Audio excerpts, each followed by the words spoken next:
Latest టెక్నాలజీతో చిన్న injection తో నన్ను పూర్తి ఆరోగ్యవంతురాలను చేశారు. Elite spine and pain management centre, Manikonda, Dilsukh Nagar.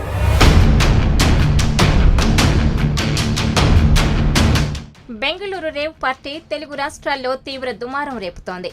అయితే ఈ రేవ్ పార్టీ మూలాలు బెజవాడలోనే బయటపడ్డాయి. అవును, ఈ రేవ్ పార్టీలో అరెస్టైన ప్రధాన నిందితుడు లంకపల్లి వాసుది విజయవాడ. ఆంజనేయ వాగు సమీపంలోని బ్రహ్మంగారి మఠం వీధికి చెందిన వాసుది రెక్కాడితే కాని డొక్కాడని కుటుంబం. అతని కుటుంబమంతా పూరింట్లోనే ఉండేవారు. తండ్రి మరణించడంతో తల్లి దోసెలమ్మి కుటుంబాన్ని పోషించేది. వాసుకి 2 అక్కలు, 1 అన్నయ్య ఉన్నారు. అయితే క్రికెటర్ కావాలన్న లక్ష్యమే వాసుని బుకీగా మార్చింది. క్రికెట్, హాకీ, కబడ్డీ ఇలా అన్ని క్రీడల్లో బుకీగా వ్యవహరించేవాడు వాసు.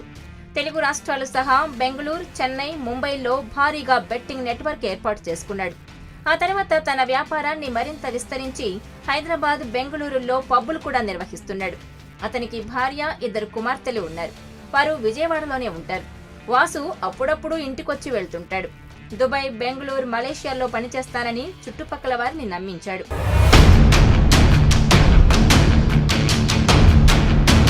ఇలా క్రికెట్ బెట్టింగ్ మొదలుకొని రాజకీయ బెట్టింగ్ల వరకు అన్నీ కలిసొచ్చి కోట్లకు అధిపతయ్యాడు వాసు. క్రికెట్ సహా దక్షిణాదిలో ఏ రాష్ట్రంలో ఎటువంటి ఎన్నికలు జరిగినా బెట్టింగ్లు నిర్వహించేవాడు. దీని ద్వారా కోట్లాది రూపాయలు ఆర్జించాడు. ఈ బెట్టింగ్లపై వాసు 200 కోట్ల వరకు సంపాదించినట్టు తెలుస్తోంది. ఎక్కడికి వెళ్లినా విమానాల్లోనే తిరిగే వాసుకు కోటి విలువైన లగ్జరీ కార్లు 4 ఉన్నాయి. విజయవాడ, హైదరాబాద్, బెంగళూరు, చెన్నై తదితర ప్రాంతాల్లో భారీగా విల్లాలు, ఇళ్లు కొన్నాడు. ఒక్క విజయవాడలోనే 2 విల్లాలు, ఇళ్లు ఉన్నట్టు తెలుస్తోంది. విజయవాడలో చాలా సార్లు తన అనుచరులు పట్టుబడినా తన పలుకుబడిని ఉపయోగించి బయటకు తీసుకొచ్చేవాడు. ఈ వాసు బెంగళూరు రేవ్ పార్టీలో తప్ప ఇప్పటి వరకు ఎక్కడా పట్టుబడలేదు. లాక్డౌన్ సమీపంలో క్రికెట్ ఆడుతుండగా కాలికి తీవ్ర గాయాలయ్యాయి.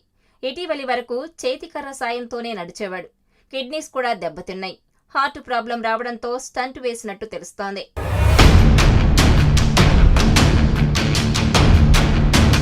ఇక ఈ నెల 18న సాయంత్రం బెంగళూరు శివారులో బర్త్డే పార్టీ పేరుతో రేవ్ పార్టీ ఏర్పాటు చేశాడు. ఈ పార్టీకి దాదాపు 250 మంది వరకు హాజరైనట్టు తేలింది. అయితే ఇప్పటి వరకు 101 మందిని గుర్తించగా పరారైన వారి వివరాలు సేకరిస్తున్నారు. ఈ పార్టీలో భారీగా డ్రగ్స్ వాడినట్టు తేలింది.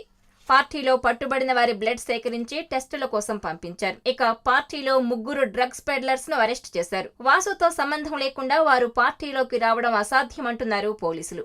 దీనిపై కేసు నమోదు చేసుకుని దర్యాప్తు చేస్తున్నారు. మరోవైపు నిరుపేద కుటుంబానికి చెందిన వాసు ఇంత త్వరగా కోట్లాది రూపాయలు ఎలా సంపాదించాడో అర్థం కావడం లేదని చెబుతున్నారు స్థానికులు.